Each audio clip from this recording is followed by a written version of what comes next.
sekitar 100 tahunan dari munculnya Islam di Semenanjung Arab. Islam menyebar dari Timur Tengah ke Afrika Utara dan Asia Tengah di bawah pimpinan Umayyah dan nantinya dilanjutkan oleh Abbasiyah. Terinspirasi oleh ayat-ayat Al-Quran dan Hadis, Islam memimpin kemajuan manusia dalam filsafat, sains, kedokteran, matematika, dan bahkan astronomi. Istilah-istilah yang kita kenal seperti aljabar, kimia, azimut, algoritma, dan alkohol berasal dari masa keemasan ini.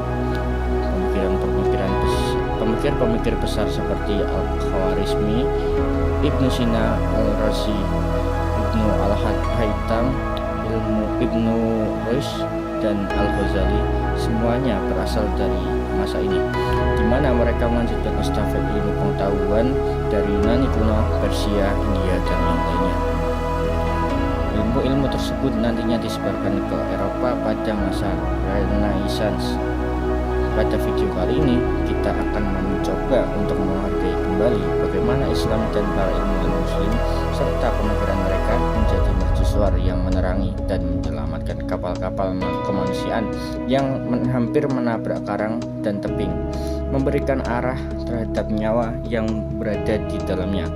Islam memulai ekspansi besar wilayahnya keluar dari Semenanjung Arab, termasuk ke Persia, Lebanon, Mesir, dan sebagian Afrika Utara. Kemudian Umayyah memperluas Islam hingga ke Spanyol dan dilanjutkan oleh Abbasiyah dengan mendirikan Baghdad sebagai ibu kota dan menjadikan pusat kebudayaan dan ilmu pengetahuan dunia. Khalifahan Abbasiyah menjadi zona perdagangan besar, baik barang dagang, budaya maupun pengetahuan dari Persia, India, dan bahkan Bizantium. Budaya dan ilmu pengetahuan mengalami perkembangan pesat, tingkat literasi juga tinggi berkat fokus Islam pada Al-Quran dan Hadis. Dalam Al-Quran sendiri, ayat pertama yang diturunkan adalah Iqra, yang artinya adalah bacalah, perhatikanlah, pahamilah, dan mengertilah. Ayat tersebut menyuruh untuk mencoba memahami bahwa langkah pertama dalam beragama adalah mencari ilmu pengetahuan dan mencoba untuk mengerti. Banyak hadis dari Nabi Muhammad SAW juga menekankan bahwa mencari ilmu adalah kewajiban bagi setiap muslim. Di antaranya hadis dari Anas bin Malik, menuntut ilmu itu wajib atas setiap muslim, dan hadis dari Abu Hurairah, para nabi tidak mewariskan dinar atau dirham, mereka hanya mewariskan ilmu. Barang siapa mengambilnya, ia mengambil sebagian banyak. Hadis-hadis ini memberikan motivasi besar bagi para ilmuwan di masa Abbasiyah. Pada masa itu, mereka berusaha memahami dunia dan seisinya, menjadikan ilmu pengetahuan memiliki nilai yang sangat tinggi dalam Islam. Mereka tidak peduli apakah ilmu itu berasal dari karyan muslim, asalkan dapat memajukan pengetahuan umat. Meskipun kita tidak dapat menentukan dengan pasti seberapa tinggi tingkat literasi mereka, jelas bahwa tingkat literasi di dunia Islam jauh lebih tinggi dibandingkan Eropa yang saat itu masih berada di abad ke-8. Setelah pertempuran Talas pada tahun 751 Masehi, Khalifah berhasil menangkap beberapa tawanan perang dari Cina, dan ternyata mereka mengetahui cara membuat kertas. Hal ini membuat produksi buku menjadi jauh lebih mudah. Pabrik-pabrik kertas kemudian dikembangkan untuk pertama kali bagi secara Islam di Baghdad, yang bisa dikatakan sebagai titik awal dari era keemasan ini. Kekhalifahan pada masa itu percaya bahwa ilmu pengetahuan sangat penting. Mereka mengeluarkan anggaran besar untuk penerjemahan tulisan-tulisan pemikir kuno, terutama dari Yunani klasik. Diyakini bahwa persentase pengeluaran mereka untuk pendidikan bahkan lebih besar dibanding negara-negara modern saat ini. Salah satu simbol dari periode ini adalah Baitul Hikmah atau Rumah Kebijaksanaan, sebuah perpustakaan besar yang dibangun oleh Khalifah Al-Mansur di Baghdad. Baitul Hikmah menjadi simbol kejayaan dan awal dari era keemasan. Ketika Baitul Hikmah akhirnya hancur, itu juga menandai berakhirnya masa keemasan Islam. Penerus Al-Mansur, yakni Al-Rasyid, melanjutkan tradisi ini. Kemudian Al-Ma'mun merenovasi Baitul Hikmah dan mensponsori produksi pengetahuan secara besar-besaran dan terorganisir. menginspirasi penerusnya untuk melakukan hal yang sama. Pada tahun 850 Masehi, Baitul Hikmah menjadi perpustakaan terbesar di dunia. Proyek penerjemahan besar pertama kali mengambil teks-teks suci Al-Quran dan hadis, lalu menambahkan terjemahan ke berbagai bahasa untuk menyebarkan Islam ke seluruh dunia. Mereka juga menerjemahkan karya-karya klasik dari Yunani kuno, teks-teks Persia, serta karya-karya Aristoteles. Dikatakan bahwa banyak pengetahuan kuno tidak akan bertahan jika saja para penerjemah Muslim tidak menyelamatkannya. Namun mereka tidak hanya menerjemahkan, mereka juga menulis komentar dan tafsiran, membandingkan, meringkas, bahkan menganalisis isinya.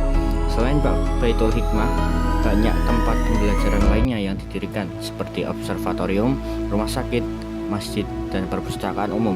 Bahkan tempat-tempat khusus untuk belajar juga dibangun, disebut madrasah atau sekolah.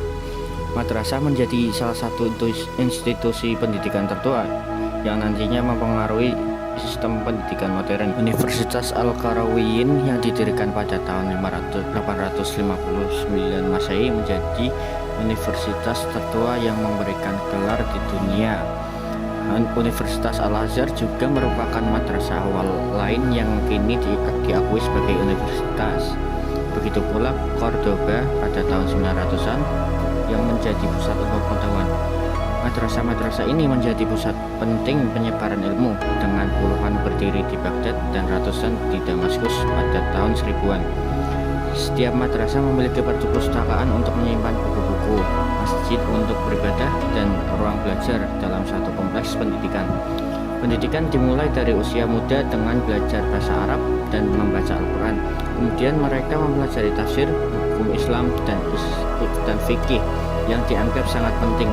Namun, sekolah-sekolah ini tidak hanya memberikan penjelasan hukum, tapi juga terbuka terhadap ide-ide baru. Para siswa belajar filsafat, alam Yunani, logika, dan aritmatika, serta astronomi, juga astrologi. Menurut Stanford Encyclopedia of Psychology, gerakan penerjemahan ini menyebabkan perubahan besar dalam hampir semua bidang filsafat di dunia Latin abad pertengahan, mengubah cara orang berpikir tentang alam, pikiran manusia, dan realitas.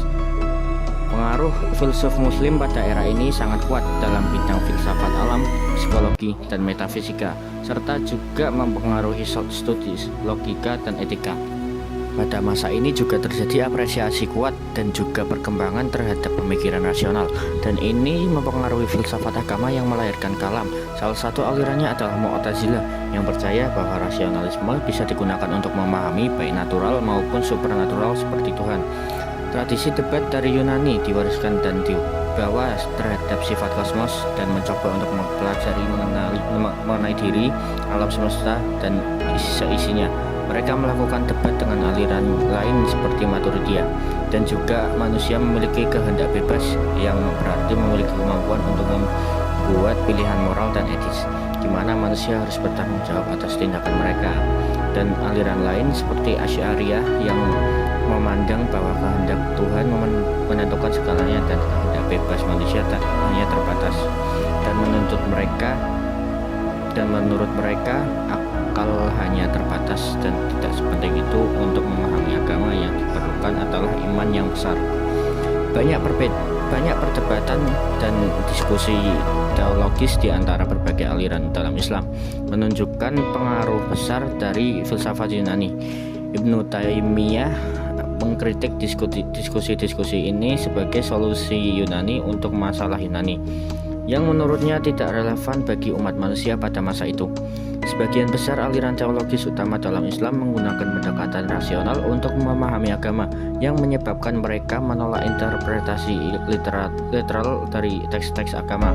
Pendekatan ini menurut Ibnu Taimiyah adalah hal yang bisa memberikan tantangan terhadap tulisan-tulisan dan agama suci Islam, dan dikhawatirkan dapat mempengaruhi umat Islam pada masa itu. Al-Ghazali yang memiliki aliran Asy'ariyah mengembangkan tasawuf yang mengintegrasikan aspek spiritual dan mistis Islam dalam ajaran-ajaran hukum dan teologi agar lebih mudah diterima.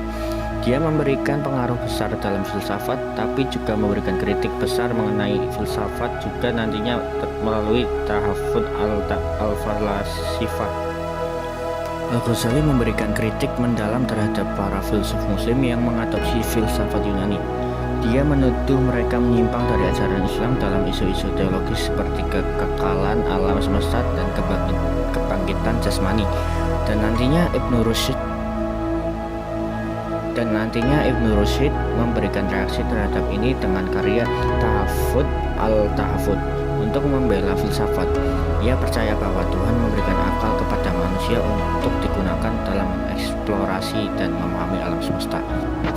Menurut Ibnu Rushd, pengetahuan filosofis dapat memperdalam pemahaman tentang ajaran agama dan tidak bertentangan dengan iman jika digunakan dengan benar. Sementara itu, ada sekolah filsafat lain yang disebut dengan falsafah. Para sarjana falsafah mengadopsi dan mengembangkan karya-karya filosofi Yunani seperti Aristoteles, Pythagoras, dan Plato. Mereka menerjemahkan, mengomentari, dan menulis banyak teks filosofis. Salah satu dari mereka adalah Ibnu Sina dan Ibnu Rushd yang memainkan peran besar dalam menafsirkan karya-karya Aristoteles. Mereka menuliskan banyak komentar tentang Aristoteles yang membantu orang-orang untuk memahami gagasan-gagasan yang dimiliki dalam metafisika. Aristoteles dan Plato memiliki perbedaan mendasar.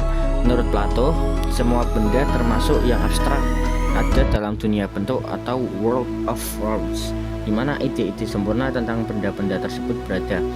Apa yang kita lihat di dunia nyata hanya bayangan atau tiruan dari bentuk-bentuk sempurna ini. Misalnya, sebuah segitiga di dunia nyata hanyalah refleksi dari ide sempurna tentang segitiga yang ada di dunia bentuk, di mana segitiga didefinisikan oleh sifat-sifat seperti memiliki tiga sisi. Argumen ini dikarenakan manusia dibatasi oleh indera dan pemikiran-pemikiran mereka, dan dunia bentuk menurut Plato adalah dunia yang sebenarnya, dunia yang tidak bisa kita persepsikan secara sepenuhnya. Aristoteles di sisi lain berpendapat bahwa bentuk dan substansi atau materi tidak terpisah. Menurutnya, bentuk adalah sifat-sifat intrinsik dari benda yang membuat benda tersebut menjadi apa adanya. Misalnya, segitiga adalah segitiga karena memiliki tiga sisi, dan esensi dari segitiga ini ada dalam benda itu sendiri, bukan di dunia lain yang terpisah. Ibnu Sina mencoba untuk menyintesiskan kedua pandangan ini dan memberikan kontribusi signifikan dalam memahami hubungan antara bentuk, substansi, dan keberadaan.